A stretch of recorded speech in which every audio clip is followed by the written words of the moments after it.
Bom dia a todos e todas.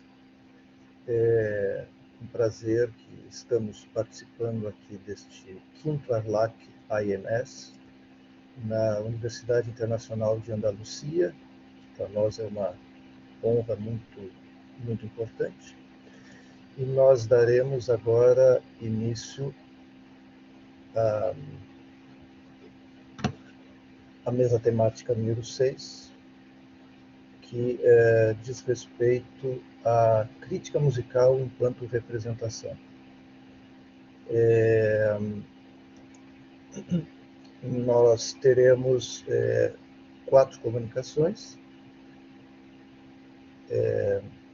Onde está? Teremos 4 comunicações a cargo de minha, Luiz Guilherme Goldberg, que também sou moderador da mesa, Daniel Salgado da Luz, Maria Aparecida Valiati Passamai, Silvia Lobato. Portanto, é uma mesa latino-americana, espanhola e portuguesa, e teremos argentina e brasileira, melhor dizendo, e teremos como interpeladora a professora Ana Maria Romero. O resumo da mesa, bem como o currículo dos convidados, dos oradores, dos ponentes, está no caderno de resumos, o caderno de programação do próprio Congresso. Então, vamos começar a nossa exposição.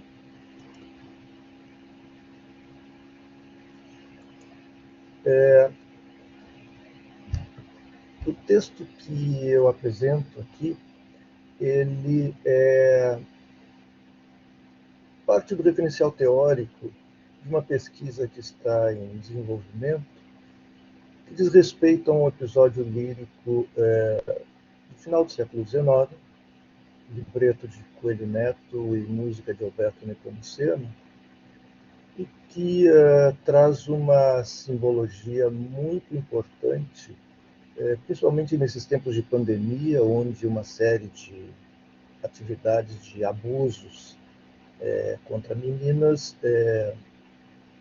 geram aos jornais, as notícias. Então, trata-se de um episódio lírico que veio bem a calhar nesse momento, por questões que são tratadas aqui. Mas também o mote que fez com que eu aprofundasse esse referencial teórico é quando eu escuto alguns colegas acadêmicos dizerem que é impossível a pesquisa em jornal, porque se a notícia não está no jornal, é como se ela não tivesse acontecido. Então, a gente vê que não é uma, digamos, unanimidade, nós temos ainda que brigar ou nos degladiar muito com esse tipo de situação. Então, passo a apresentação do texto Artemis de Folhetim. A procura de Artemis assemelha-se a um processo de prospecção, cujas fundações encontram-se apoiadas sobre 2 pilares, na história da sua recepção amplamente documentada pelos jornais, abrangendo desde a sua concepção até o seu esquecimento, e na obra em si, nas possíveis significações extraídas da rede litero-musical que a compõe. Artemis não foi somente mais uma das inúmeras óperas levadas à cena no Rio de Janeiro nos finais do século XIX. Mesmo que compusesse a programação eclética de um festival promovido pelo Centro Artístico, sua significação histórica não se restringia unicamente a ser mais uma estreia de ópera nacional, ao redor da qual todas as demais obras da programação pareciam orbitar, mas sim trazia a pretensão de representar um possível caminho a ser percorrido pela música brasileira. Entretanto, tratou-se de um evento cuja expectativa de seus criadores e produtores estava superestimada, e o resultado foi desastroso. O testemunho do tumulto gerado pelo estranhamento de sua recepção pode ser encontrado nas inúmeras publicações periódicas que circulavam naquele tempo e fundamentam muitas avaliações a seu respeito até o momento atual. Assim, parte-se da consideração da estreia do episódio lírico Artemis ser um evento, cujas fontes para a pesquisa da sua recepção encontram-se registradas em inúmeros jornais que estavam em circulação. O emprego dos jornais como fontes de pesquisa tem o potencial de resgatar o evento a ser analisado de uma leitura superficial, de evitar que seja interpretado como uma simples notícia ou uma anedota relatada em suas páginas. Para isso, é necessário que um evento não seja interpretado fora de seu contexto, de seu espaço de ação, alheio às concepções da época em que ocorre e às correlações que estabelece. Jean-François Soulet explica a complexidade que compõe um evento ao abordar as suas 4 dimensões. Uma dimensão factual, um fato ocorrido em um determinado tempo e lugar que atesta uma realidade e, como tal, representa uma migalha de história. Uma dimensão sistêmica. O evento adquire uma dimensão adicional se o historiador tentar situá-lo em uma relação ao sistema global, cujo funcionamento ou disfunção ele reflete. Uma dimensão cultural e simbólica.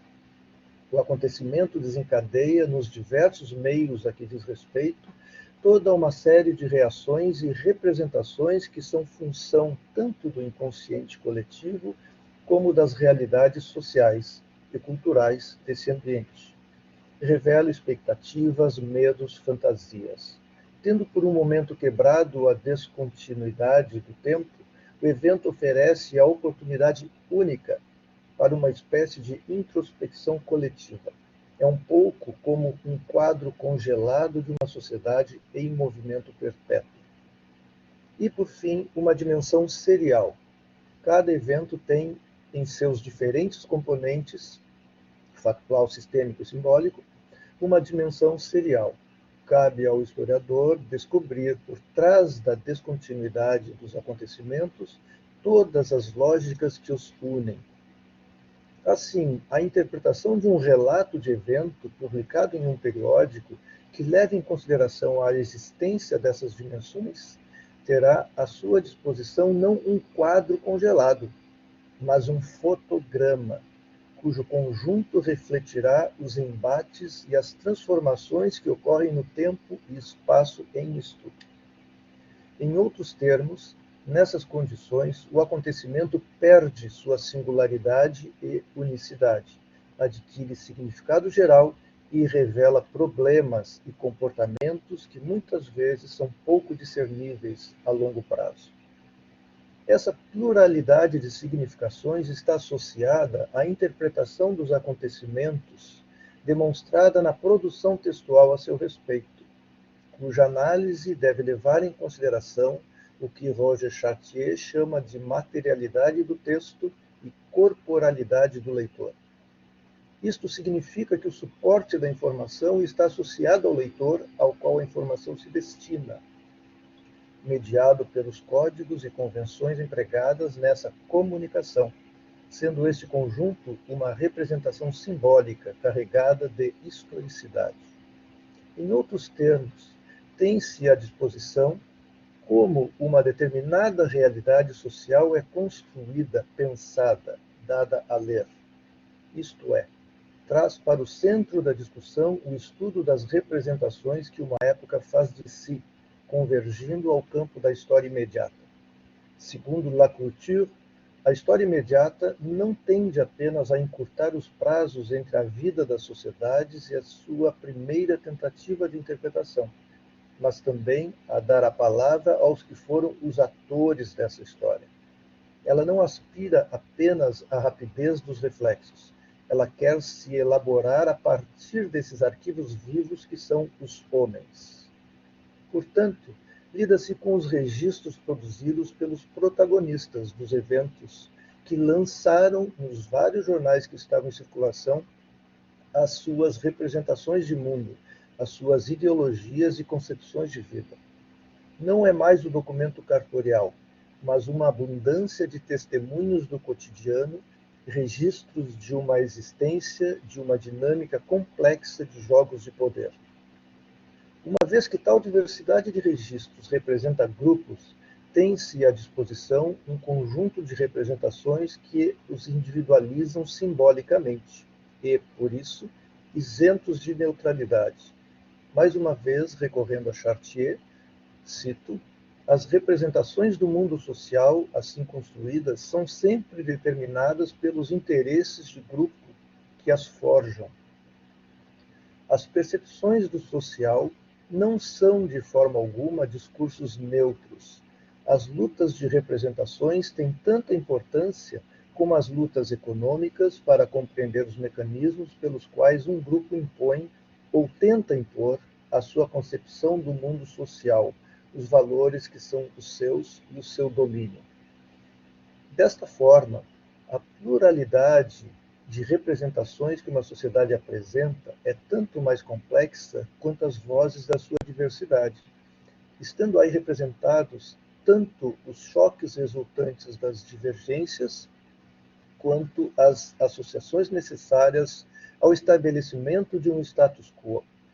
Trata-se de uma disputa que, não raras vezes, opõe formas de classificação que se pretendem oficiais frente às divergentes ou, segundo Bourdieu, atividades autorizadas contra as tentativas de usurpação. Neste contexto de disputa de representações, uma estratégia de ação frequente é o emprego da polêmica. Longe de se tratar de um debate que convirja ao consenso, a polêmica não visa resolver conflitos, muito pelo contrário. Mesmo sendo uma modalidade argumentativa, a polêmica se distingue do simples debate na medida em que expõe o conflito. Isto é, caracteriza-se pelo choque, pela luta, pela oposição, cuja estratégia retórica visa desacreditar o adversário e cuja retórica da polarização consiste em estabelecer campos inimigos. Quantas vezes já não vimos isso em leituras de críticas e debates entre críticos? Retomando o foco no episódio lírico Artemis, as polêmicas e representações produzidas a seu respeito, tanto sobre a sua concepção quanto sobre a sua recepção, revelam conflitos estéticos e ideológicos extremos, veiculados em 15 jornais, cuja abrangência indica uma grande circulação entre as camadas urbanas da cidade do Rio de Janeiro.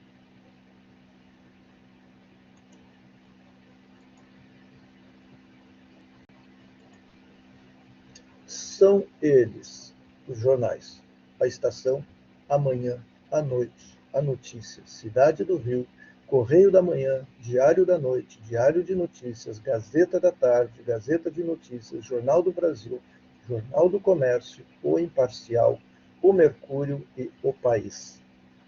Tal profusão evidencia a relevância que o evento Artemis adquiriu em uma cidade de tradição operística, cujas raízes de sua invisibilidade no decorrer dos anos podem ser encontradas nas polêmicas geradas na sua estreia no Teatro São Pedro de Alcântara em outubro de 1898. A importância social que os jornais deveriam assumir fora profetizada ainda durante o Segundo Reinado, 1840 a 1889, por Machado de Assis, quase 30 anos antes da estreia de Artemis. Em argumentação sobre a possibilidade do aniquilamento do livro diante do jornal, Machado de Assis afirmara que, cito, o jornal é uma expressão, é um sintoma de democracia, e a democracia é o povo, é a humanidade. Essa associação da materialidade do texto expresso pelos jornais com a corporalidade do povo, mesmo que genérico, demonstra a convicção de uma ação espelhada nesse jogo simbólico de poder. Ainda de acordo com Machado de Assis, A lei eterna é o movimento. O jornal Literatura Cotidiana é a reprodução diária do espírito do povo, o espelho comum de todos, os fatos e de todos os talentos, onde se reflete não a ideia de um homem, mas a ideia popular, essa fração da ideia humana. O espírito humano tem necessidade de discussão porque a discussão é movimento. A discussão pela imprensa, jornal, anima-se e toma fogo pela presteza e reprodução diária desta locomoção intelectual. O jornal é a liberdade, é o povo, é a consciência, é a esperança, é o trabalho, é a civilização. Tudo se liberta.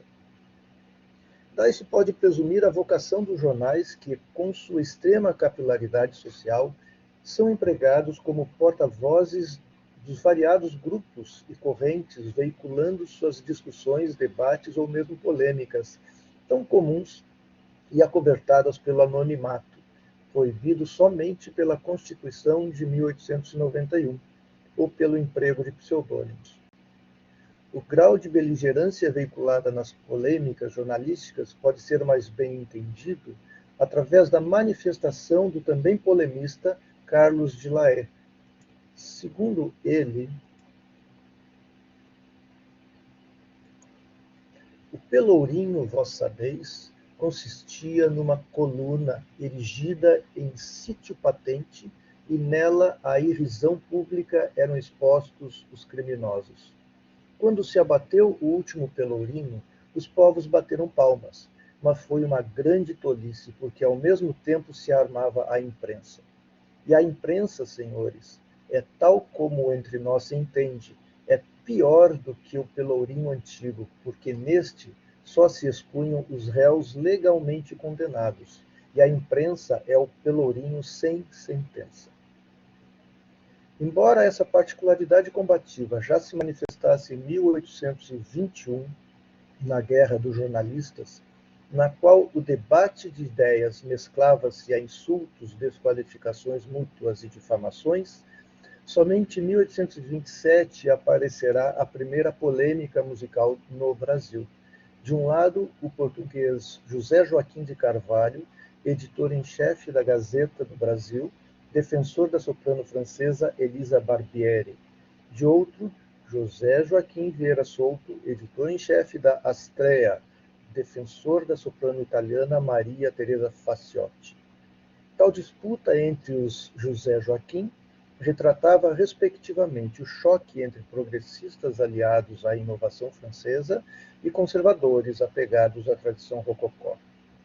Ainda que essa experiência de liberdade de imprensa seja produto da independência de Portugal, sua grande expansão ocorreu principalmente após a década de 1870, com o surgimento do Manifesto Republicano de Tavares Bastos, acompanhado das discussões sobre a necessidade da solução da questão escravocrata e de sua roupagem institucional, a monarquia, em conjunto com um gradual aprimoramento técnico de seu processo de produção. Tal surto de imprensa produziu incontável aparecimento de jornais, almanaques, folhetins, revistas literárias e outras publicações que impulsionavam polêmicas políticas e culturais. Assim, não foi ao acaso que os primeiros folhetins de Oscar Guanabarino, tido como o fundador da crítica especializada em música no Brasil, tenha surgido na década de 1870. Importante testemunho da abundância de jornais em circulação no início do século XX é fornecido por Olavo Bilac, em notícia publicada em 1907. Sabem que apareceu um novo jornal no Brasil? Numa época em que aparecem 10 novos jornais por dia, perguntar, sabem que apareceu um novo jornal? Parece tão estúpido como perguntar, sabem que a semana tem 7 dias? O jornal é hoje o selo do progresso, o carimbo inconfundível da civilização. Tão necessário como o calendário, ele aparece imediatamente assim que o pugilo de homens vivendo em comum começa a pensar, a trabalhar, a progredir. Essa associação dos jornais com o progresso, com a civilização ou com a democracia, em outros termos, com a diversidade de representações impressas em suas páginas, exibe os registros que uma sociedade faz de si, como se representa ou como gostaria que fosse interpretada pela posteridade. Cabe ainda salientar o diálogo quase direto estabelecido entre Olavo Bilac e a profecia de Machado de Assis, quase 5 décadas antes. Para Bilac, um jornal é um espelho, em que se vê refletir diariamente os aspectos móveis da vida, sempre tão agitada e tão cheia de surpresas. Portanto, retoma-se ao ponto do jornal refletir a sociedade que o produz e de reproduzir as suas movimentações e inquietudes. Desta forma, no momento histórico em que surgiu Artemis, na virada entre os séculos XIX e XX, não só a vida intelectual e política, mas também cultural, recebia a merecida atenção na e pela imprensa, através das incontáveis notícias e registros de opiniões expelidos pelas tipografias jornalísticas, dando voz aos anseios e às diversas concepções idealizadas pela sociedade carioca e brasileira na recém-proclamada República. Por fim, a interpretação do episódio lírico Artemis como um evento se deve ao reconhecimento das dimensões que o caracterizam como tal.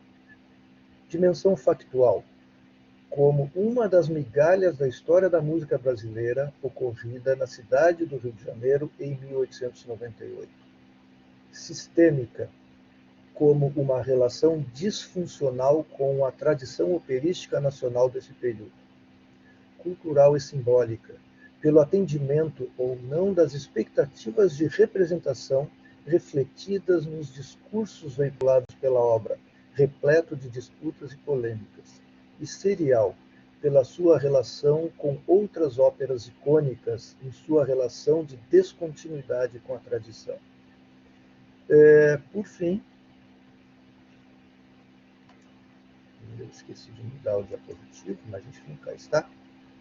E por fim, vale lembrar que o episódio lírico Artemis foi completamente o ponto fora da curva no final do século XIX, no momento em que a tradição do cultivo da ópera verista ou de modelo italiano era o comum no Rio de Janeiro, surge uma ópera que tem um molde completamente diferente, além de ter um seu enredo, um pai que arranca o coração da filha para dar uma estátua da deusa Artemis. Esse pai é um escultor e ele, então, sacrifica a pureza da sua filha em prol dessa deusa ou dessa estátua que ele se apaixona.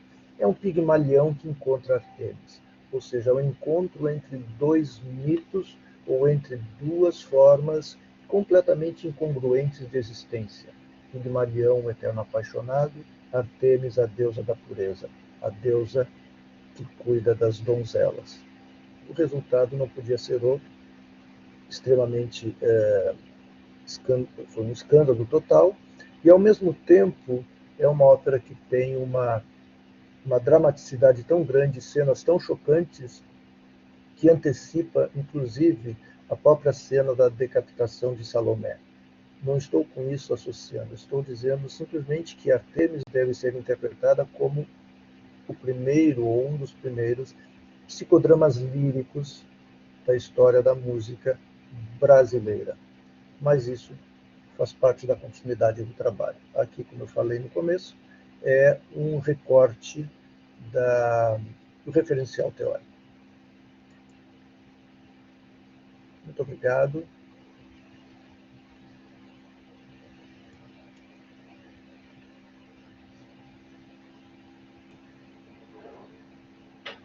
Boa tarde em Espanha, né? E bom dia, né? Aqui para nossa América Latina. Eu já posso começar? né? Acho que sim. Vocês me ouvem bem? Ótimo. Antes, né, vou começar a minha apresentação.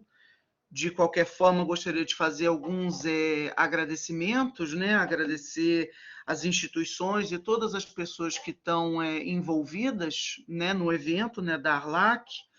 É realmente uma honra, como o Guilherme falou, né, participar desse evento. O grupo de pesquisa que a gente tem se reunido desde o ano passado, né, para discutir, organizar o evento. E, claro, né, não poderia deixar de agradecer essa mesa a qual eu faço parte, porque a gente tem tido um trabalho sobre a coordenação do professor Guilherme. Enfim, a gente teve realmente uma afinação de temas tão distintos e acho que isso frutificou muito bem num trabalho, enfim, acho que de todos aqui que iremos das comunicações ouvir agora. Tá? Bom, tendo feito os agradecimentos, né? O meu trabalho é da página ao palco, do palco às manifestações, Nadina Bolitchov, um brado operístico do abolicionismo. Esse trabalho, né, é uma pesquisa em andamento, né? Quer dizer, eu já trabalhei, né, com esse episódio, né, dessa cantora chamada Nadina Bolitchov, e já, enfim, já alguma coisa eu já tenho trabalhada, mas a questão, né, da crítica musical, né, e a questão da representação fez com que eu reordenasse uma série de questões. Então, na verdade, o que eu vou apresentar é não só uma pesquisa em andamento, mas um ensaio, né? O que eu ando ensaiando e pensando sobre o tema e reflexões sobre, né? No que tange, sobretudo, a importância da crítica musical e suas ferramentas, né? As suas estratégias retóricas, né? Também, né, esse trabalho ele é fruto, né, também não só meu, individual, mas faz parte também do grupo Africanias da UFRJ, né, da Universidade aqui do Rio de Janeiro, ao qual eu faço parte do grupo, né, ministrado pela professora Andréa Adur, né, porque esse episódio tange a questão do abolicionismo, né, aqui no Brasil, e dessa forma, né, quer dizer, você tem esses eventos musicais ligados ao abolicionismo e toda a questão do trabalho da imprensa em relação a esses eventos musicais, né, como é que eles disseminaram, né, ou ajudaram a formar uma certa ideia do que a gente tem desse período, né, do abolicionismo e a importância da música para esse evento político, social tão importante, né? Então, esse trabalho também é, de alguma forma, também fruto dessa minha participação no grupo Africanias. Tá? Bom, sem mais delongas, né?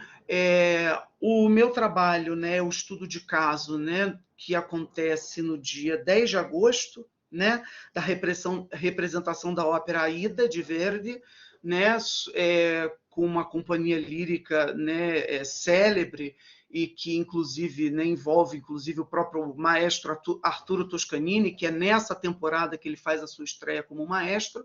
E, bom, mas o que vou destacar aqui é a libertação de 7 escravas negras, né, pela soprano, que era a primadona Nadina Bolitchov, durante o espetáculo, né, no Teatro Dom Pedro II, depois Teatro Lírico, né, no dia 10 de agosto de 1886. Né?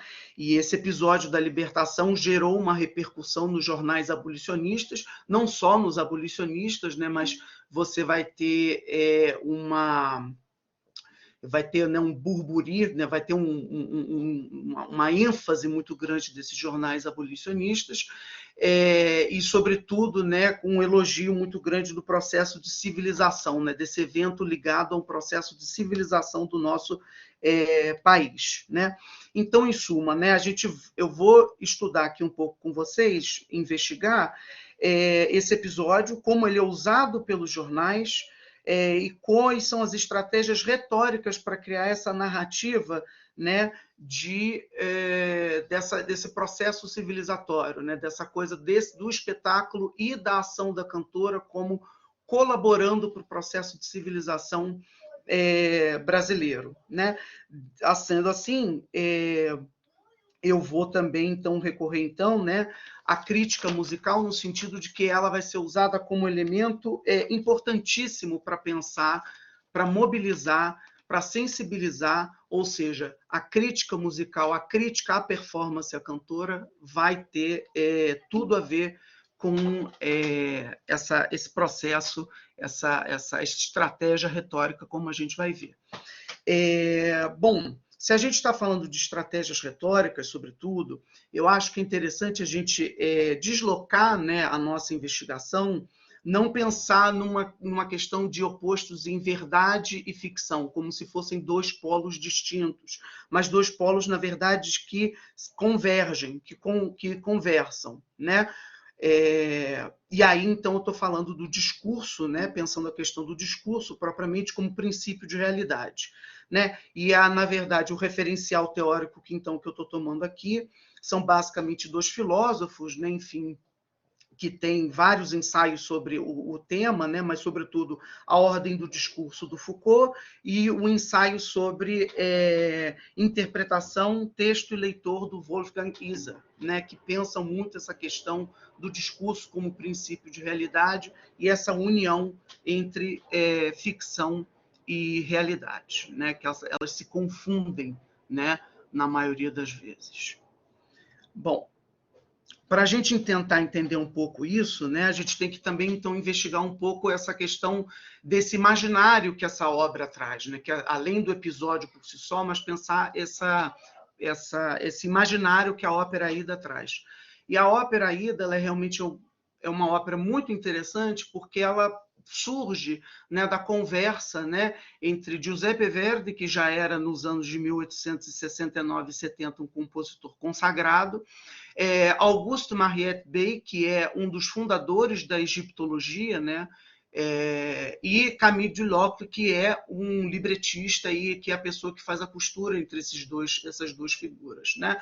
E eu destaco, né, na verdade, muito essa questão, porque o Mariette ele tem um trabalho em egiptologia, mas esse trabalho em egiptologia é um trabalho muito baseado na egiptologia por si só, né? Ou seja, você tem egiptólogos falando para egiptólogos e criando um lugar de investigação, criando um universo epistemológico sobre o que seria o Egito histórico e o Egito do presente, né?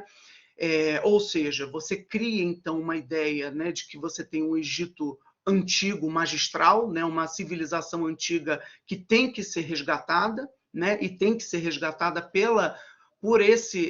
a partir desse instrumental, e referenciais teóricos europeus, né, sobretudo franceses, e essa interpretação de que esse espaço, né, que esse território envolve disputas, né, envolviam disputas naquele momento, né, de 1870, né, com a questão do Canal de Suez, entre, né, a questão do domínio do imperialismo inglês e do imperialismo francês, e que essas disputas vão estar presentes no próprio enredo também, quer dizer, a forma como Mariette Bey informa o Verdi e a todos os outros o que é esse Egito antigo, e não só isso, ele no enredo, né, ele é responsável, né, por um conto que vai dar origem ao enredo,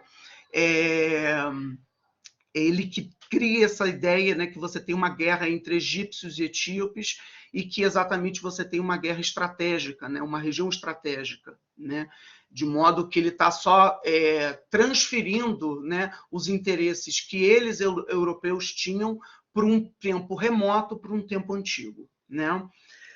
Sendo assim, eu acho que, nesse sentido, vale a pena a gente recorrer, né, ao Edward Said, né, que é um pensador pós-colonial importantíssimo, né, que funda os estudos em orientalismo e que ele tem, no livro dele sobre a questão da colonização, ele vai trabalhar muito a questão da ida e dessas simbologias coloniais, né, desse ideal de civilização antigo que tem que ser resgatado e só pode ser resgatado pelo homem europeu, né? Ou seja, a ida é um título que não não sobre o colonialismo, mas do processo de dominação imperial, né? Quer dizer, eu acho essa citação, né, dele é essencial para a gente entender, né? E Ou seja, né, vou ler aqui a citação. Em larga medida, a dificuldade de Aida consiste, ao fim, no fato de ser uma ópera não sobre, mas da dominação imperial, né? Quer dizer, e aí isso é muito importante para a gente pensar que Aida, então, é um título que vem para o Brasil, né? Vem ser representado nas Américas, né? Um país jovem, uma ex-colônia, né? Quer dizer, não tinha tanto tempo assim, né? No século XIX da sua independência, e que é um título da dominação imperial apresentado aqui. Isso vai ter uma simbologia muito forte, né? Mantém ainda hoje essa simbologia, mas isso vai ter várias simbologias para aquele momento, né? Como a gente vai ver um pouco mais adiante. Uma outra coisa que eu acho que ajuda a gente a entender é em pensar um pouco as perspectivas, né, do próprio Verdi como compositor. Ele já era um compositor já amplamente disseminado, já tinha, enfim, se apresentado, né, já tinha suas obras apresentadas em teatros na Europa toda, e é um compositor que sempre que a gente estuda, ele está muito associado ao Risorgimento, né, ao processo de unificação da Itália. Né? Então, ele é um compositor já, via de regra, muito político, né? Quer dizer, ou seja, cujo espetáculo ele tem sempre um trabalho de criar uma identificação entre o quê? Entre o público e o enredo, entre o público e os personagens, né? E que isso vai ser um elemento também fundamental para a gente entender como esse Egito, entre aspas, imaginado, né? Imaginado pela egiptologia do Mariette, como é que ele, na verdade, ele não vira só um artigo de museu, mas um artigo que é um passado que tem que ser estudado, que é glorioso, mas que fala de um lugar universal também, fala de um lugar que é relevante hoje em dia também, né? Bom, só que então a gente então tem que entender um pouco, né, da perspectiva de como isso, né, poderia ser lido, né, como isso poderia ser recebido, né, pelo público brasileiro ali dos anos 70, dos anos 80. Né? Na verdade, existe uma lacuna, né, muito grande ainda de estudos, né, sobre as relações entre Brasil e Egito, e Brasil entre outras nações ali que hoje a gente considera ali do Oriente Médio, sobretudo do imaginário criado por uma imprensa, né, um imaginário construído sobre esse espaço. Né? Eu consultei alguns jornais, mas eu precisaria, né, como eu falei, uma pesquisa em andamento. Ainda tem muita coisa para ser vista, né? Então o que eu posso talvez adiantar para vocês é que, a princípio, parece interessante, né? Assim, vários jornais colocam assim, o Egito foi uma civilização antiga no passado, mas é interessante que eles estejam sob a égide francesa ou inglesa para que essa glória do passado volte, ou seja, são os europeus que são responsáveis por esse processo de civilização, e é interessante, né, pensar que é um país, já que não é mais colônia, mas que de alguma forma, me parece, está apontando para esse tipo de pensamento. Né? Isso ainda, como eu falei, tem que ser ainda mais amplamente investigado. Bom, um outro dado que eu acho que é interessante também a gente ter aqui, além assim então dessa dúvida, né, de como é que esse imaginário do Egito chega, né, pela ida, a gente tem que sempre lembrar que a ópera, o teatro lírico, ele é um elemento fundamental na construção identitária do país e também da representação política, né? Quer dizer, desde que Dom João VI chega ao Brasil, você tem realmente assim, as óperas são ligadas muitas vezes a eventos ligados à monarquia, e aí depois, paulatinamente, conforme você vai ter mudanças, a ópera ela vai sendo ressignificada, mas sempre como esse papel do quê? De um ato de civilização. Né? Só que esse termo civilização é que me parece que também vai sendo alterado ao longo do tempo. Né? Nesse sentido, né? Quer dizer, a gente tem, né, sempre que levar em conta, então, o palco do teatro lírico é um palco de batalha simbólica, né? De que você tem representações que estão em jogo e que estão em disputa. Né? E que, obviamente, né, por ser então um espaço de construção identitária de representação, vai ser um espaço em que a mídia, né, no caso os jornais, né, e a crítica, vão dar uma certa uma certa ênfase, uma certa... vão dar, né, vai ter um papel, né, a ópera vai ter um papel, assim como a imprensa, de informar e de levar conduzir, ajudar na condução desse processo de civilização, né? Só que no momento, né, e isso que eu acho que é interessante, ao mesmo tempo que a gente tem uma tradição italiana muito ligada ao Império, você vai ter nos anos de 70 e 80, sobretudo, uma reviravolta de que o quê? De que esses ideais de civilização, que já estão se mostrando contrários, né? Inclusive contrários à questão da escravidão, vão ter essa mudança, né? Ou seja, esses ideais de civilização agora estão sendo usados para ser o quê? Para ser válvula, né, de discussão e problematização do sistema escravagista, né?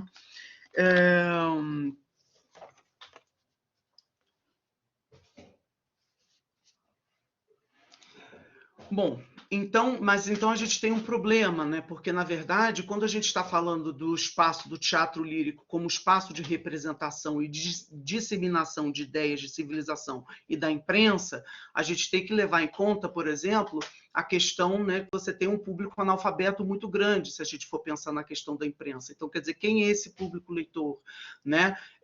Se a gente está falando, né, qual é o alcance desse público, de fato, que frequentava o teatro de ópera, né? Para pensar que esse processo de civilização ele tem que escorrer para várias camadas sociais, ou seja, esse é um primeiro desafio que eu acho que os jornais, de alguma forma, mesmo que com a pauta, ligados à pauta abolicionista, eles estavam lidando.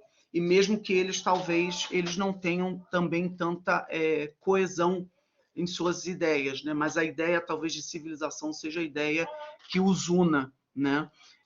Mais claramente. E aí o episódio, né, acontecido, né, da libertação das 7 escravas numa resta beneficente da Nadina Bolitchov caiu como uma luva, porque usa esse espaço do teatro lírico e exatamente o que? Ressalta, né, a mensagem que está dentro da ópera, né, da protagonista, que é uma escrava, que está libertando 7 escravizadas na vida real, né? Quer dizer, ou seja, existe uma confluência aqui também de ficção e de realidade, em que essa cantora meio que se torna uma heroína, né, da noite e passa a ser, então, ineada pelos jornais como essa figura importante.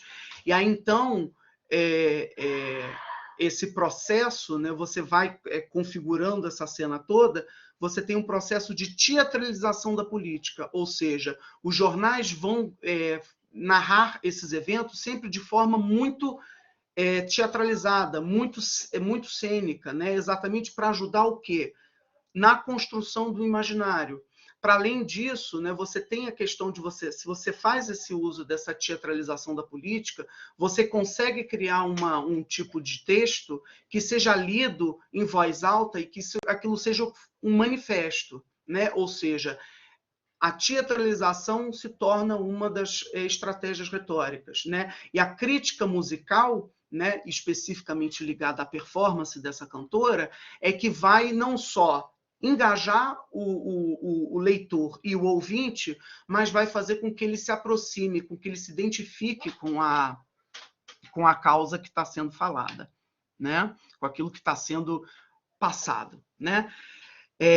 Essa crítica daqui, né, que é uma das mais representativas que eu achei, da Gazeta da Tarde, né, do dia 23 de agosto, né, que, na verdade, depois da resta do dia 10 de agosto, a imprensa fez tanto, chamou tanta atenção que acabou tendo um evento, né, um festival abolicionista, em que a Nadina Bolitchov, bem como outros cantores envolvidos nessa ópera, né, na Aida, representaram, um grande evento abolicionista se fez, né? E aí a crítica diz assim, né? Quando pela primeira vez ouvi cantar a Aida por Nadina Bolitchov, esse poema da escravidão tão severo quanto terno, que comove tanto o coração, combateva o espírito, quanto ouvi cantar a Aida dando uma interpretação especial, esquisita, as frases lamentosas, as súplicas, os gemidos da miséria escrava, da mísera escrava. Eu disse comigo, é preciso que haja dentro daquele coração algum sentimento que faça com que essa mulher possa corporificar todo quanto canta, tudo quanto o artista imaginou para dar corpo, para dar alma, para dar vida e movimento a todas essas dores. A Aida, né? Ou seja, essa crítica deixa muito clara que ela humaniza, né? Quer dizer, ele pega o elemento performático dela, a maneira pela qual ela interpretava, né? E, na verdade, quando ele descreve, faz essa descrição, é uma descrição muito mais para o quê? Para envolver o leitor barra a pessoa que está ouvindo, né, a crítica, se ela for dita, por exemplo, num café em voz alta, que era comum, por exemplo, ali na rua, nos cafés da Rua do Ouvidor. Né? Bom, já para finalizar, esse trabalho com crítica e periódico, né, como eu falei, eu acho que isso foi muito claro e eu devo isso, né, às discussões e reuniões que a gente fez à mesa. É um trabalho, né, árduo, né, é um trabalho que a gente trabalha muitas vezes com silêncio e com lacunas e não com presença, né, do material, e aí a gente também tem que refletir sobre essa ausência, mas sobretudo da confluência também de realidade e ficção. Né? Porque se a gente está pensando em criar imagens para engajamento político de um público de diversas camadas sociais, a gente tem que pensar o quão que realidade e ficção não se encontram. Né? A gente tem que também pensar, né, a importância da criação de imagens dramáticas usado pela imprensa abolicionista, quer dizer, o episódio da Nadina Bolitchoff é certamente um dos mais representativos, mas tem outros, né? Eu acho que, para além disso, também existe uma questão de Aida é um título muito interessante para a gente pensar esse contexto, porque ele tem um hibridismo simbólico, porque, por um lado, é ligado a uma tradição antiga, né, italiana, antiga no sentido de que já eram símbolos usados para a monarquia, e aí ele passa a ser usado para uma pauta que, na verdade, estava também começando a questionar o regime monárquico, né, com a questão da crítica escravagista, né, mas, embora essa polarização também não seja unânime entre os jornais, como eu já falei. Então, ela é um tema bem interessante de como alguns símbolos, alguns signos vão sendo reaproveitados ao longo da nossa história. Né? E, sobretudo, né, eu acho que realmente para concluir, o uso de títulos estrangeiros, né, como ferramenta de levar a condição do Brasil de um país não civilizado para um país civilizado. Né? Ou seja, é muito simbólico uma ópera da dominação imperial sendo representada aqui para legitimar, né, o que uma imprensa, o interesse de um grupo, né, que é a questão da abolição da escravidão, e que esse título europeu que é o quê? Que é o porta-égide, é o porta-voz para essas mudanças, ou seja, a partir também de um certo processo de colonização nosso mesmo, que faz com que a gente critique, né, tudo isso que a gente acha atrasado. Né? Então, é o grande paradoxo que eu me encontro. Né? A foto aqui ela é um recorte, né, dessa imagem daqui, dessa alegoria que é dessa imagem daqui, né, da revista ilustrada, né, que é do evento, né, da libertação. Aqui no centro a gente vê o José Patrocínio, né, que é uma das figuras enfim, mais importantes, né, a nível dos jornais desse processo da crítica do regime escravocrata.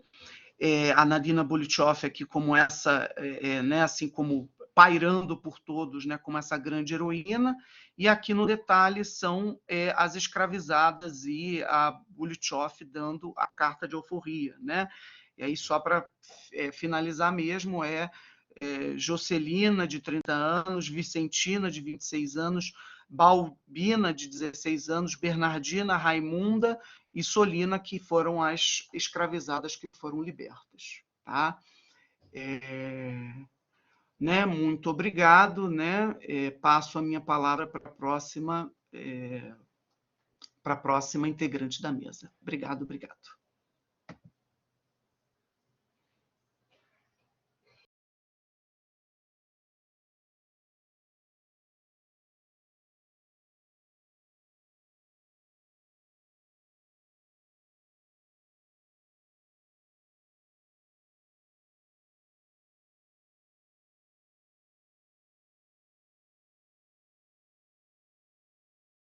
Ei, bom dia. Estou tentando achar o meu arquivo aqui.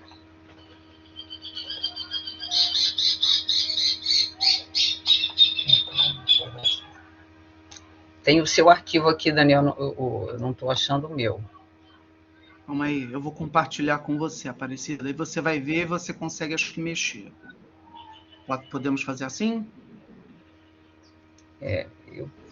Já subi. Tá. Ok. Tem como aumentar um pouquinho? Tem, eu já achei aqui. Ah, tá. Tá. Bom, gente, boa tarde, bom dia. É uma honra participar do 5º Congresso da ARLAC-MS. E o meu artigo, o meu texto, é sobre a Filarmônica de Viena no centenário da Independência, né? Esse artigo ele vai abordar, né? Ele foi feito um levantamento em periódicos falando sobre a participação da Orquestra Filarmônica de Viena durante as comemorações do centenário de independência do Brasil em 1922, delimitando-se até aquele ano. Vou abordar uma síntese histórica da orquestra, contextualizar rapidamente o cenário sociocultural da cidade do Rio de Janeiro no início do século XX e a criação e a crítica, né, dos periódicos locais à Filarmônica e às obras dos compositores brasileiros executados por ela nos concertos do centenário de independência de 1922. Bom, então, em 1822 ocorreu a independência política, né, com a criação do Império do Brasil, e em 1922 o governo, já republicano, promove, então, uma série de eventos em comemoração ao centenário de independência. Então, o Rio de Janeiro, a capital, passaram, então, por fortes transformações no início do século XX, para readequar a cidade ao formato das capitais dos países importantes do mundo, inclusive, né, para romper aquele passado colonial e imperial. Então, uma parte dos eventos programados para as comemorações do centenário consistia num vasto programa cultural circunscrito, né, à cidade do Rio. Então, ainda e também a capital cultural do país. Bom, foi vinculado na época,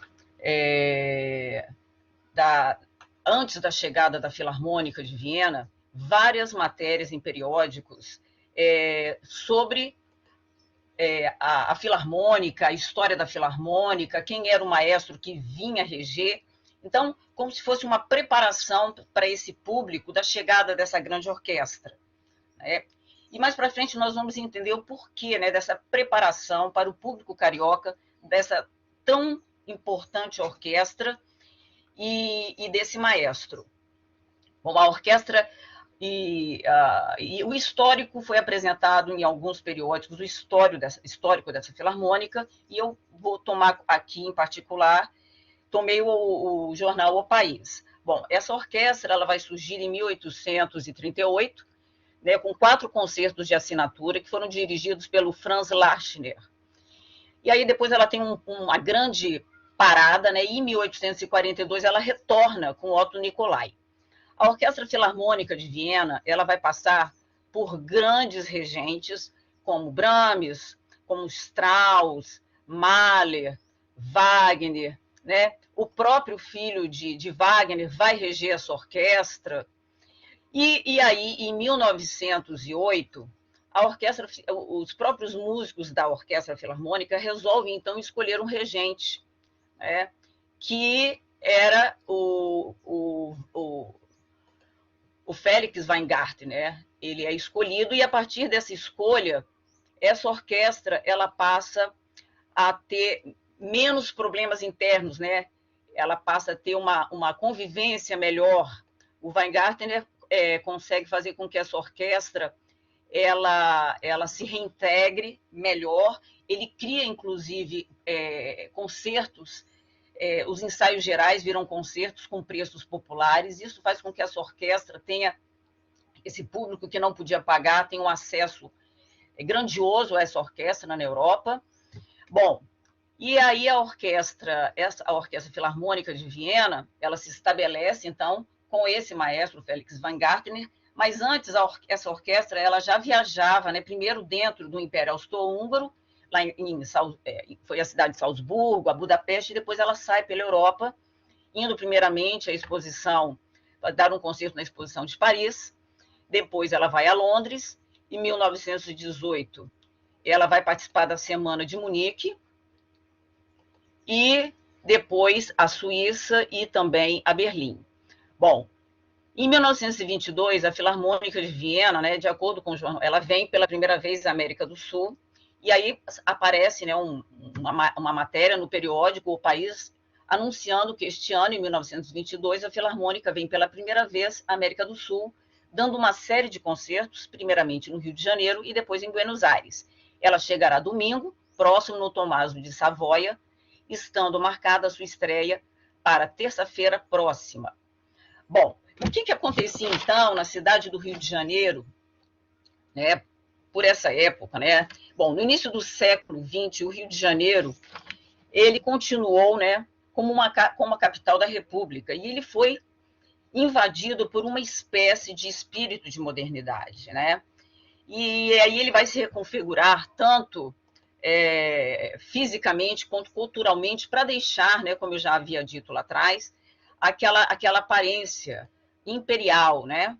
Bom, o Rio possuía uma situação geográfica muito privilegiada e uma ótima infraestrutura, né, para se tornar o principal centro de distribuição, né, de importação e de exportação do país. Ele era, o Rio de Janeiro, a maior, mais populosa e culta e rica cidade do país, né? E o que mais que acontecia nessa cidade? Bom, de acordo com os periódicos da época, e especialmente, né, com o crítico Oscar Guanabarino, existiam alguns problemas para se trazer, né, essas grandes orquestras e companhias de ópera para o Rio de Janeiro. Haviam dois problemas. O primeiro deles era o tamanho do teatro municipal, que era pequeno, e também o comportamento dessa plateia. A plateia carioca, ela tinha um hábito muito peculiar, né? Então, de assistir apenas o espetáculo uma vez, né? Não repetir o espetáculo.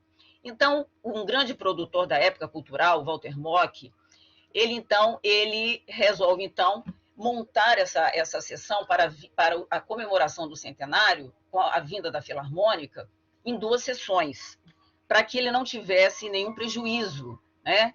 Para que ele pudesse receber o que ele havia colocado para trazer essa orquestra.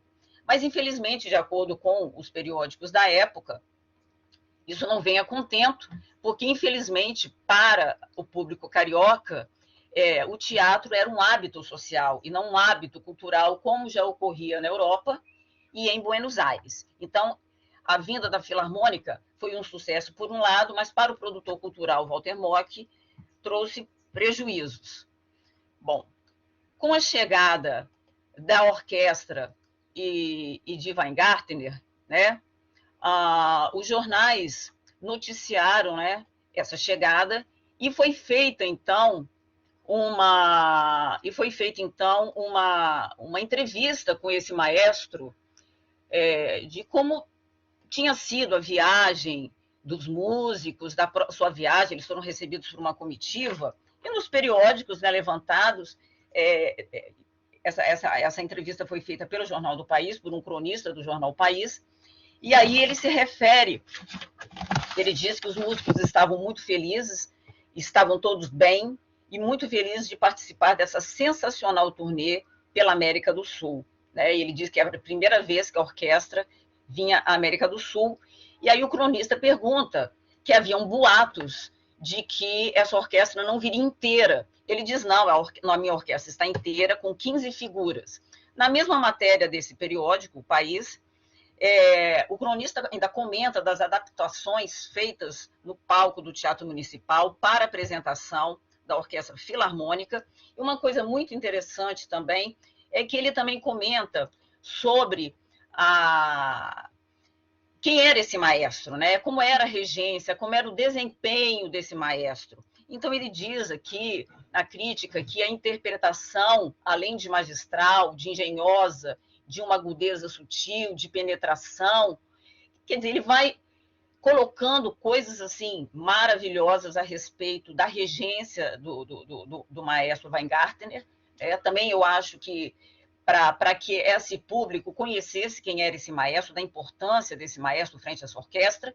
E encerrando essa matéria, ele faz um comentário sobre o que é ser um regente, da importância de se ter um regente à frente de uma orquestra, que não adiantaria se ter ali grandes músicos e não se ter um regente à altura daquela orquestra, que era preciso que a orquestra fosse um instrumento nas mãos desse regente. Bom, e aí eu começo a fazer o levantamento sobre o repertório brasileiro que foi tocado por essa orquestra, juntamente com outros repertórios, né? E o que me chama bastante atenção no meu levantamento é que existem pouquíssimas mesmo, críticas a respeito do repertório brasileiro, de compositores brasileiros tocados pela Filarmônica de Viena. No dia 21 de julho, que foi o concerto em que aparece a primeira obra, né, a variação sobre um tema brasileiro de Francisco Braga, foi encontrado 2 críticas, uma do jornal O País, outra do Correio da Manhã. A primeira, né, ele diz que essa peça era uma peça que tinha um caráter regional muito acentuado, que se produzia assim com motivos populares brasileiros muito comuns, mas que mesmo assim esse público aplaudiu de pé, mas que assim ele sentiu que não tinha, assim, apesar de ser de pé, não teve muito entusiasmo, né?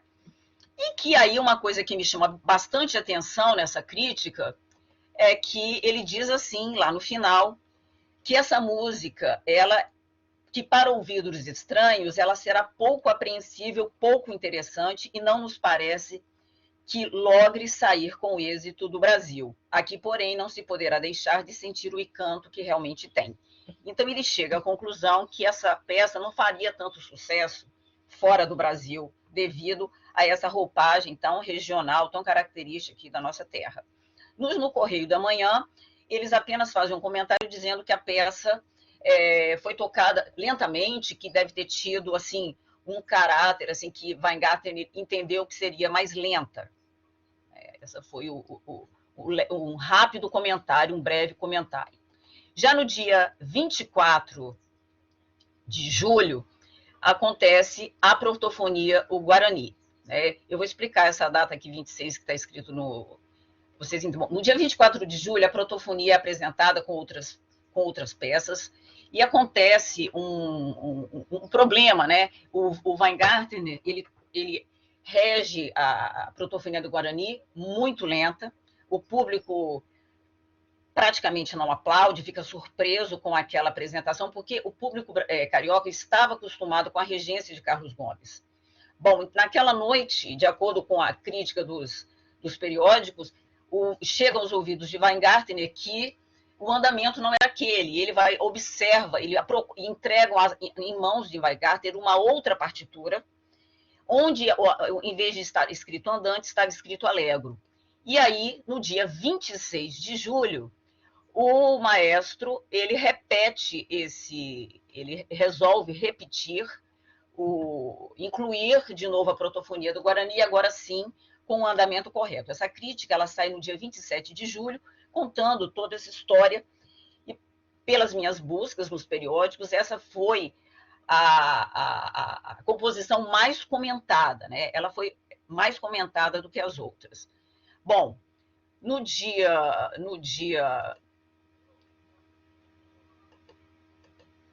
27 de julho, não, no dia 25 de julho, acontece a apresentação da peça do Francisco Nunes, que é o Prelúdio e Fuga, onde eu encontro apenas uma crítica no periódico O Jornal, falando ligeiramente sobre isso, né? Ele fala que o articulista diz apenas que ele era muito esforçado, professor de clarinete, que era diretor lá da Sociedade de Concertos Sinfônicos, né? Então, essa crítica, a meu ver, ele tenta ser elogioso, mas ele passa a percepção de uma obra menor. Então, eu encontrei apenas uma crítica muito rápida sobre essa obra do Francisco Nunes. Já no dia 27 de julho, é apresentada, né, juntamente com outras críticas, com outras peças, a obra do Henrique Oswald, de Dois Tempos de uma Sinfonia. Encontro apenas também no jornal O País, no periódico O País, uma linha falando apenas que foi um sucesso grande, né, um colossal sucesso, o trabalho que vem reafirmar brilhantemente o proclamado valor do compositor Patrício. Então, apenas uma notinha sobre essa obra. Bom, em minhas considerações aqui, que nas primeiras décadas do século XX, né, o Rio de Janeiro ele foi tomado por um espírito realmente de modernidade, e essa cidade do Rio de Janeiro ela se reconfigurava com novas feições até obter a sua própria Belle Époque, né, toda aquele clima de uma Paris brasileira, né, e vai ser nesse contexto que vai se comemorar o centenário de independência. Mas, de acordo com os periódicos da época, havia alguns hábitos de comportamento da plateia que eram peculiares quanto à cultura, né? Os cariocas eles frequentavam o teatro como um encontro social e não como cultural, e porque a maioria desses eventos culturais eles eram privados, né? Eles tinham como produtor cultural o Walter Mock, e esse comportamento dificultava os dispendiosos empreendimentos musicais que ocorriam na cidade do Rio de Janeiro. E dizer também que, infelizmente, em busca das críticas desse repertório brasileiro, as críticas são muito poucas, né? Dando bastante atenção, mas isso não deixa de confirmar o brilhantismo dessa orquestra na apresentação das obras brasileiras e das outras trazidas para o centenário de independência. Então, gente, muito obrigada e até breve.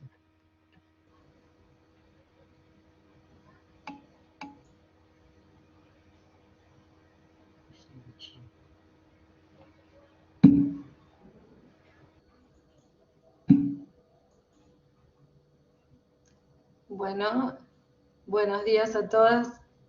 Gracias a mis compañeros. ¿Y se escucha?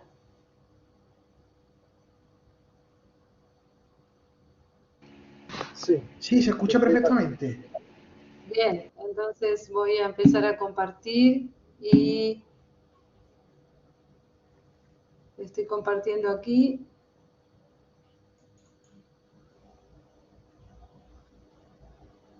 Bueno, ¿quieres, Juan Carlos, compartir mi presentación, Lobato? No lo puedo hacer.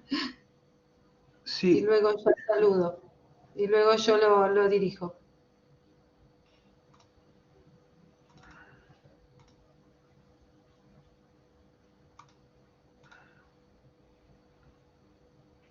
Vale, aquí la tenemos ya.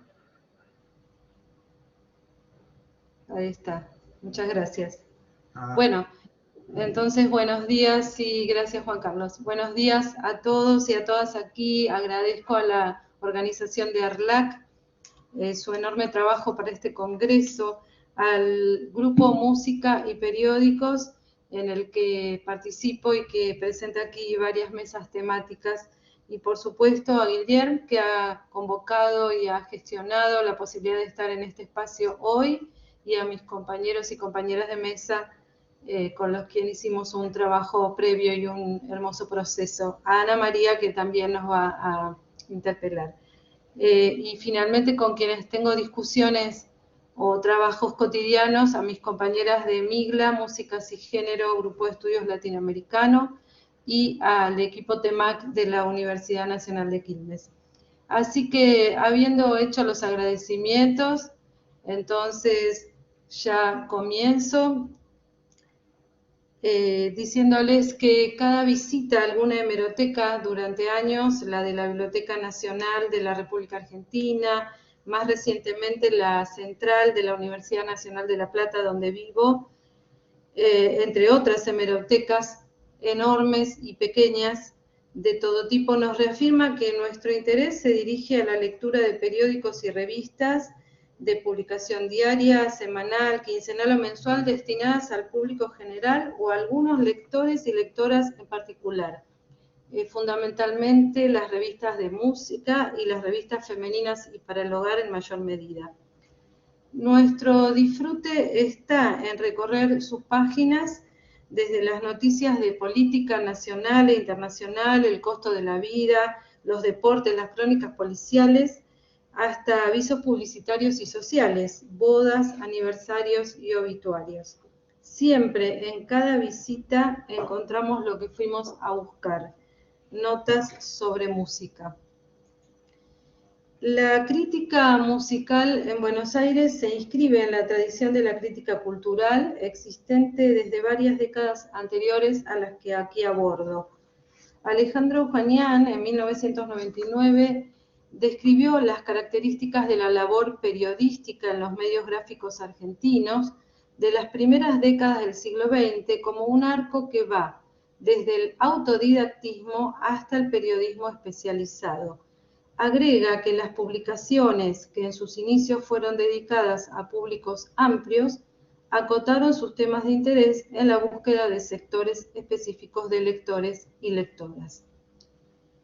Coincidimos con Graciela Murri, quien afirma que la actividad del crítico musical es la de emitir opinión acerca de la obra o sus múltiples interpretaciones en cada contexto particular, dándole validez o significado. En ese sentido, retoma lo propuesto por autores que hablan de comunidad interpretativa, quienes sostienen que el significado no está en la obra, sino que son las comunidades las que apoyan o rechazan sus interpretaciones. Asimismo, si entendemos la crítica musical como un ejercicio de escritura y por lo tanto como representación, bueno, allí la cita, pero la voy a leer. Este contexto que emana o que está en el marco de los estudios culturales. Este es el Diccionario de Estudios Culturales. El concepto de representación sería la consecuencia de una serie de prácticas mediadas a través de las cuales se produce un significado o múltiples significados que no necesariamente son ciertos o falsos, lo cual sugiere una condición de construcción en la que se encuentran implicados los sujetos. Fin de cita. En esta presentación abordo algunos textos publicados por Elsa Calcaño y Ana Serrano Redonet entre fines de la década de 1930 y la primera mitad de la década de 1940. Ambas escribieron durante varios años secciones de crítica musical en publicaciones editadas en Buenos Aires. Me pregunto si además de contribuir a la formación del gusto y del canon musical, promoviendo el llamado nacionalismo musical como estética hegemónica, fueron portavoces de la producción de otras mujeres músicas. Asimismo, si las estrategias discursivas que utilizaron revelan particularidades de una escritura femenina en el sentido que lo plantean los estudios de crítica literaria, como una escritura insurrecta, tal como plantea Chicú en 1991, o la enunciación de lo disidente, lo contrahegemónico o lo no masculino, como plantea Nayib Ananías, a quien agradezco también en esta oportunidad el haberme interesado por estos temas a partir de sus trabajos. De las innumerables publicaciones femeninas que se editaron en Buenos Aires en la década de 1930, se destaca La Mujer, revista argentina para el hogar. ¿Por qué nos interesó particularmente? Porque incluyó la sección Música e Intérpretes, firmada por Elsa Calcaño, compositora, pianista y pedagoga argentina, nacida en 1905 y fallecida en 1978. La columna, que se inició en agosto de 1939 y continuó hasta el final de la publicación en 1943, en la columna Calcaño escribió las crónicas musicales de la actividad de conciertos ocurrida en Buenos Aires en esos años, brindando información valiosa y expresando sus preferencias musicales, estilísticas y estéticas. Aquí vemos cuando se presenta la columna dentro de la revista en agosto de 1939 y los dejo unos segundos para que puedan leer la presentación que se hizo de la compositora. La presentación nos confirma que para 1939 Calcaño ya ocupaba un lugar dentro del campo musical de Buenos Aires como pianista y compositora, y desde ese momento también lo hará en la crítica musical. La biografía y trayectoria de Elsa exceden ampliamente este trabajo, solo mencionar que nació en Buenos Aires en 1905, se formó como pianista y compositora en el Conservatorio Nacional, se desempeñó como profesora de música durante más de 2 décadas, su obra es muy vasta y fue estrenada en conciertos, en medios radiales, obtuvo premios, se difundió en Latinoamérica y Europa. También integró asociaciones profesionales de compositores que siguen vigentes hasta hoy. Los textos que publicó en La Mujer permiten observar cómo construyó significados privilegiados en relación con su propia obra y la de sus contemporáneos, y cómo se ubicó ella en torno a los debates estéticos, culturales y políticos del momento. Hacia finales de la década, una de las temáticas que generó disputas acaloradas en la prensa es la que sostuvieron compositores y críticos con relación a las tendencias compositivas que adhirieron al llamado nacionalismo musical o, por el contrario, a las corrientes renovadoras del lenguaje denominadas neoclásicas o universalistas, tal como lo afirma Corrado en 2010. Calcaño expresó su cercanía con las obras que se encuadraban en la estética del nacionalismo. Consideramos centrales sus palabras en la construcción de una recepción favorable a dicha estética entre sus lectores. Y valen aquí algunos ejemplos de citas que yo les voy a dejar aquí para que lean, y en el que he destacado este lenguaje. Producción inspirada en el cancionero de su patria, contiene valores indiscutibles por su valor racial. Cuando hace una crítica un tanto objetando el lenguaje de Honorio Sicardi, escritos con técnica a lo Stravinsky, falta de variedad en la instrumentación, sucesión de imágenes grotescas, monotonía, en relación a los renovadores, ¿no?, del lenguaje como Sicardi. Allí otro de los textos es más extenso, pero allí yo les destaco todas las canciones o las obras que consideramos canónicas de la música de conciertos argentina y sus autores, López Buchardo, Williams y Gilardo Gilardi.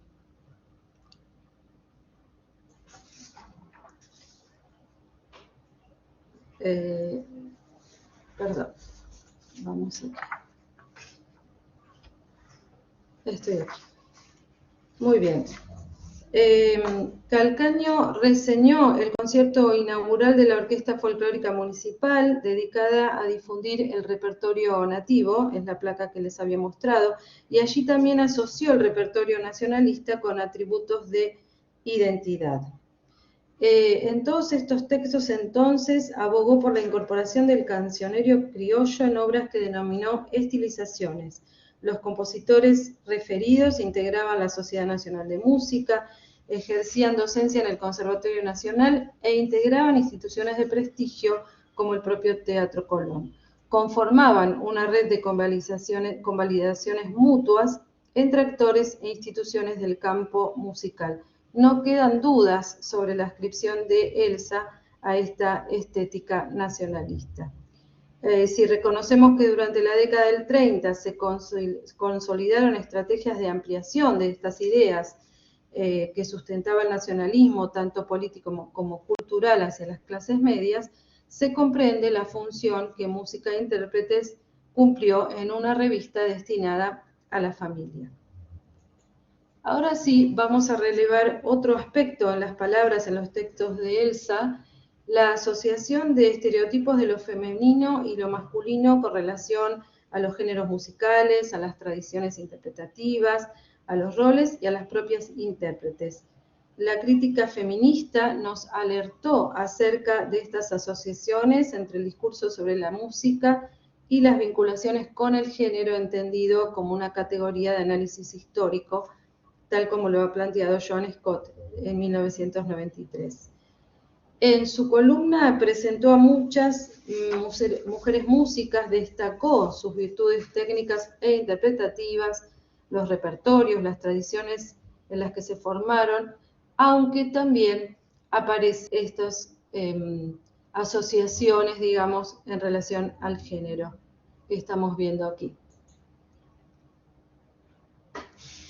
Algunas más allí, destacadas. Siempre la mujer, 1942, 1940, 1941. Además de valorarlas, las describió como jóvenes, eximias, artistas innatas, aunque también estudiosas, exquisita figura de mujer, temperamento sensible y comprensivo. Y agregó un calificativo novedoso, el de mujeres trabajadoras.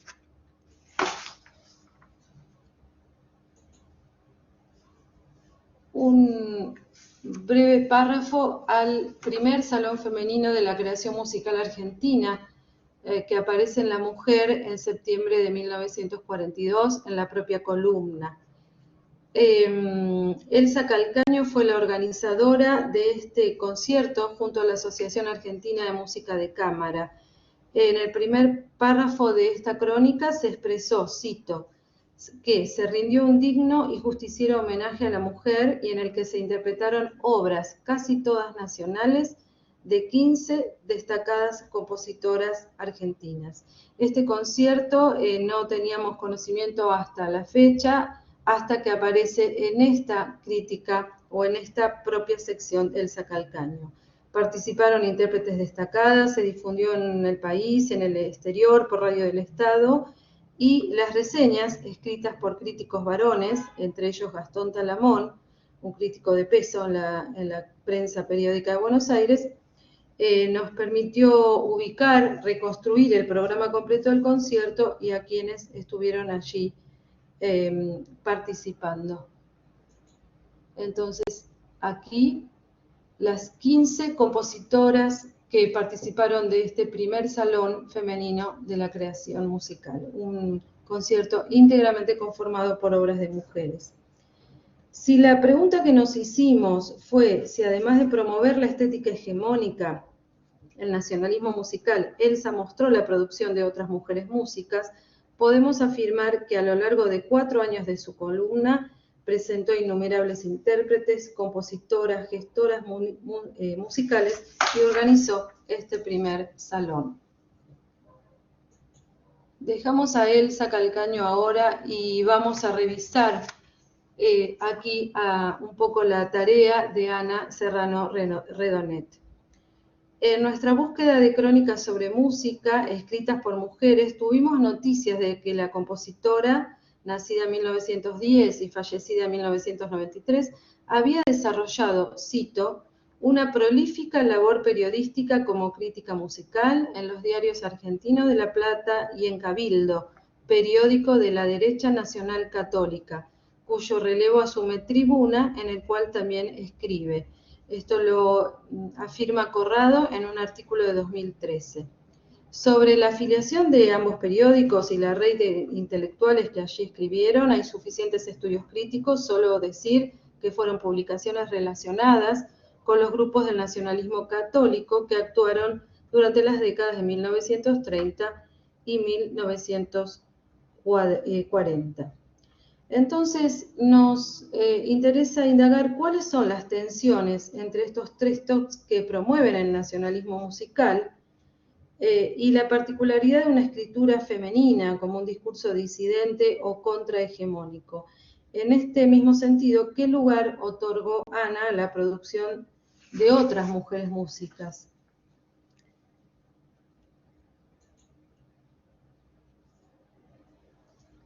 La vida y la trayectoria profesional de Ana Serrano merecen un estudio mayor. Ayer mismo se presentó un trabajo, Mariana Signorelli presentó aquí un trabajo sobre la producción para ballet de Serrano Redonet.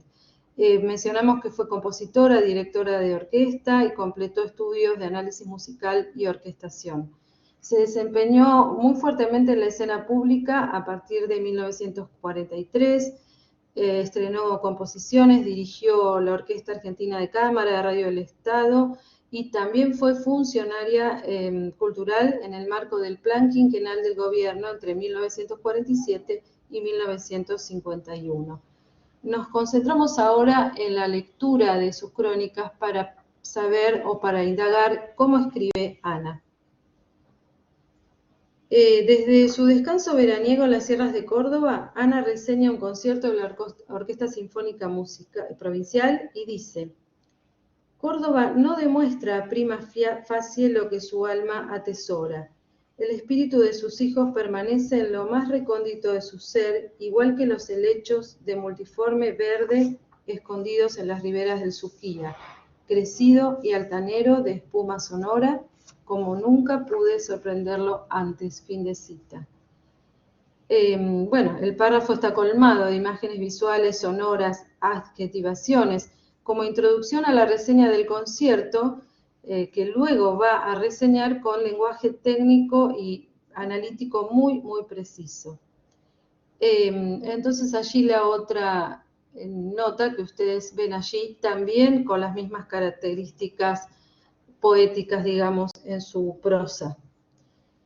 En otros textos su interés se concentra en las emisiones radiales, tanto las de Buenos Aires, y allí no ahorra críticas para ninguna, pero su discurso gira en torno a la ausencia de música nativa, folcloristas sin folclore, tanguistas cantando repertorio vernáculo. Cuestiona fuertemente a los directores y organizadores de las emisoras. Cito: los programas son en verdad de paupérrima esencia.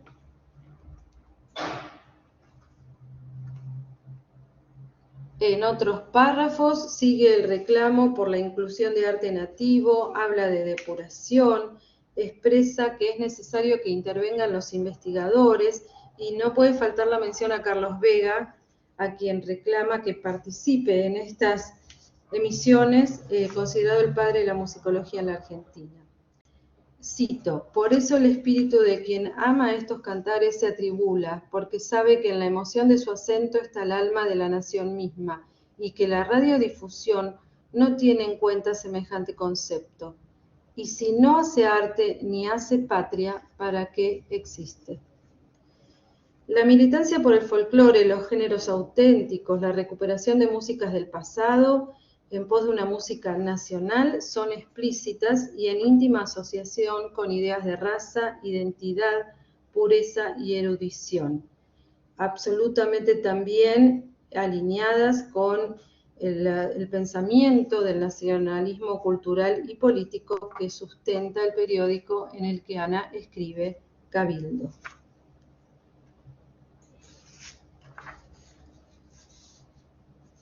Ya aquí, entonces, vamos a prestar o hacer foco en este número del 3 de abril de 1994, en que Ana publica su columna habitual con el subtítulo La música de América. A ver. Aquí. Allí vemos el canon de compositores. En esas dos columnas, Ana expresa que no es su intención hacer una cronología, sino, cito, los autores vendrán a la memoria en la medida del recuerdo. Y a continuación, la lista completa de los compositores que hemos encontrado en diccionarios, libros de historia de la música argentina con la que nos hemos formado. Allí los tienen ustedes, sabrán reconocerlos, los argentinos y argentinas que estamos aquí escuchando. La reseña también incluye a compositores renovadores del lenguaje, Juan Carlos Paz, los hermanos Castro, entre otros. Como afirma Corrado, el canon, omnipresente y silencioso, emerge cada vez que la tensión entre pasado y futuro requiere interrogar de nuevo a la trama en que transcurre el presente. En la reseña de los creadores de música de América, hecha por Ana, los compositores son siempre varones y ninguna compositora, ni antecesora, ni contemporánea, ni ella misma apareció en su recuerdo. La producción de las mujeres compositoras hacia las décadas 1930 y 1940 sabemos que era muy activa, se estrenaban las obras, obtenían premios, se publicaban sus partituras en periódicos, entre otras actividades. La misma Ana participó junto a otras 15 compositoras en el primer salón femenino al que nos referimos minutos antes. Si volvemos a la pregunta por el lugar que otorgó Ana a la producción de otras mujeres músicas, el texto que hoy revisamos y que representa solo un primer acercamiento a la labor de Ana como crítica musical, nos muestra una imposibilidad de ver la creación de otras mujeres y aún la propia. La tarea de componer música en el imaginario es masculina, como lo afirma Decilio en muchos de sus trabajos, y la producción de las mujeres aún no tiene espacio en este relato. Desde la musicología feminista se observa que la creación de las mujeres representa la otredad y la dificultad reside en no reconocer genealogías, filiaciones que permitan mirarse en el espejo.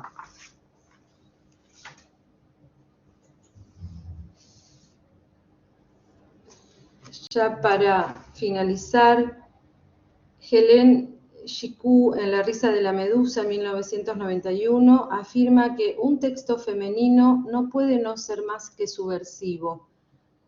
Agrega que es necesario que la mujer se escriba porque es la invención de una escritura nueva, insurrecta, lo que le permitirá llevar a cabo las rupturas y transformaciones en su historia.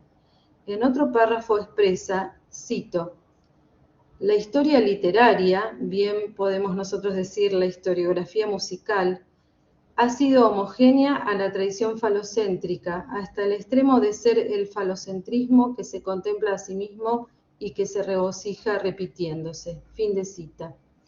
Creemos nosotros fructífero indagar en esta idea de una escritura insurrecta que para el caso de Elsa Calcaño y Ana Serrano Redonet tensiona entre esta posibilidad y sus discursos centrados en la opción estética, cultural e ideológica que representa el pensamiento hegemónico de las décadas que aquí estudiamos y de su propia pertenencia de clase. Nos resta seguir explorando sus textos, leer entre líneas y encontrar rastros de una escritura, tal vez poética, lírica, personal, que se adivina y emerge en sus textos de crítica sobre música, escritas con palabras de mujeres. Muchas gracias.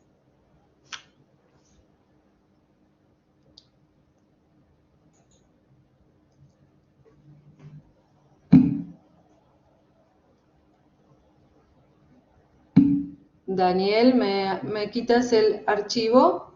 Te lo voy a agradecer. Gracias. Pronto, de nada, brava, brava. Gracias, Daniel. O quien haya sido. Muchas gracias.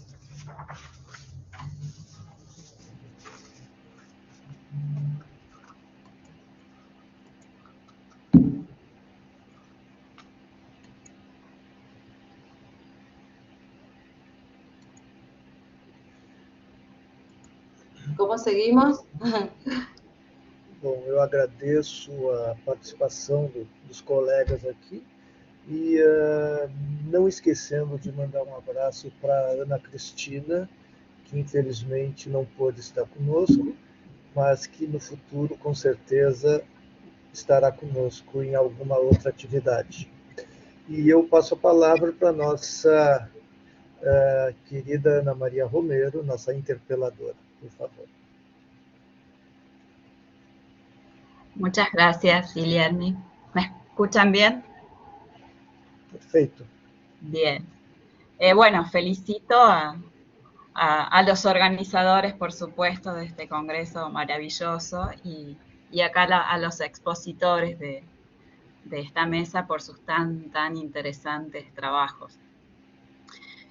Bueno, recordando el nombre de la mesa temática, la crítica musical como representación, pienso que para los que estamos inmersos en el estudio de la música en la prensa, y específicamente de la crítica musical, puede parecer muy claro y evidente el nombre elegido para la mesa, más allá de cuál sea el enfoque teórico desde el cual cada investigador plantea su trabajo. Ya al hablar de representación hay una determinada orientación teórica.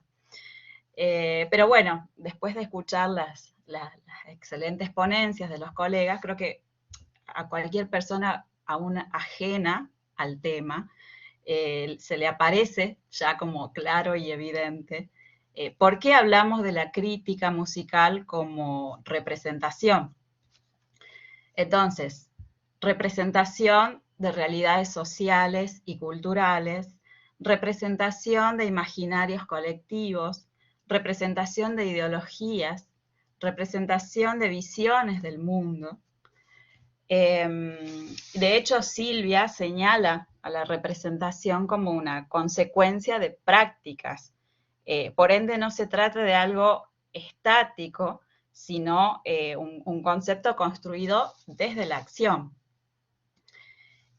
A través del análisis de las críticas de una serie de eventos musicales, como la actuación de la Filarmónica de Viena en Río, las diversas puestas de la ópera Artemis o el estreno de Aida, ustedes han podido demostrar que la crítica no es un texto neutro, sino que encierra connotaciones simbólicas que responden a intereses de grupos sociales, económicos y políticos, más allá de lo cultural y musical propiamente dicho, y que también, donde también se alzan otras voces, como en las críticas trabajadas por Silvia, voces contrahegemónicas.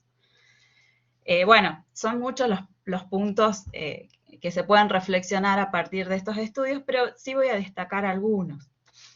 Guilherme da muestra de cómo el marco teórico ayuda a definir la metodología y cómo ese marco teórico va orientando las lecturas de estos textos, de estas críticas. Él utiliza, entre otras herramientas metodológicas, que no sé si ha llegado a esa parte, Guilherme, de la periodización. Al hacer un seguimiento y construir un ordenamiento significativo de las noticias relacionadas con las funciones de Artemis.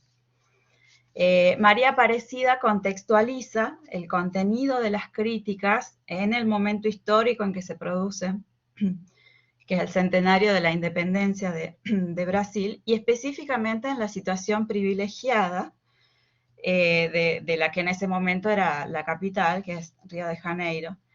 Y también revelás ahí, María Aparecida, hábitos de consumo de los cariocas que les eran propios y que difieren de los de otras ciudades del mundo. Quizá ciudades en las que eran los mismos empresarios quienes organizaban los eventos, pero bueno, ahí está, ahí en las críticas se revela esa adaptación que tienen que hacer estos empresarios al público local.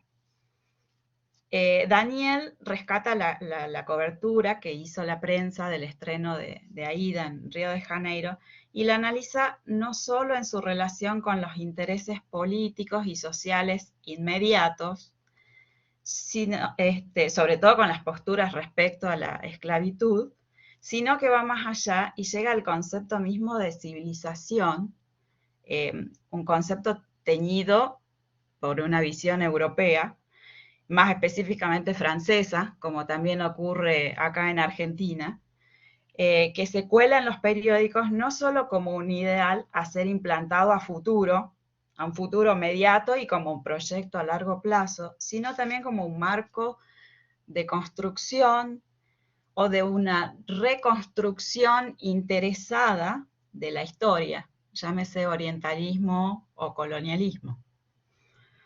Y bueno, en consonancia con sus intereses, entonces, la prensa utiliza estrategias retórico-discursivas que los investigadores aquí presentes han dejado al descubierto, tales como la polémica, en el caso de Artemis, o como la dramatización y la teatralización de los discursos, como en el caso de los abolicionistas que hicieron una apropiación de Aída y utilizaron la crítica articulada con lo performático para construir una propaganda política. Bueno, finalmente creo que es importante destacar que este tipo de trabajos contribuyen no solo a ampliar nuestro conocimiento en el campo de la musicología, sino también a realizar una constante revisión de la historia de nuestras naciones y a hacer visibles, como en el caso de Silvia, por ejemplo, a actores que han sido ocultados por la historia tradicional, la historia de la música o la historia general o la historia de la crítica. Así que, bueno, los felicito nuevamente. Muchas gracias por permitirme estar aquí.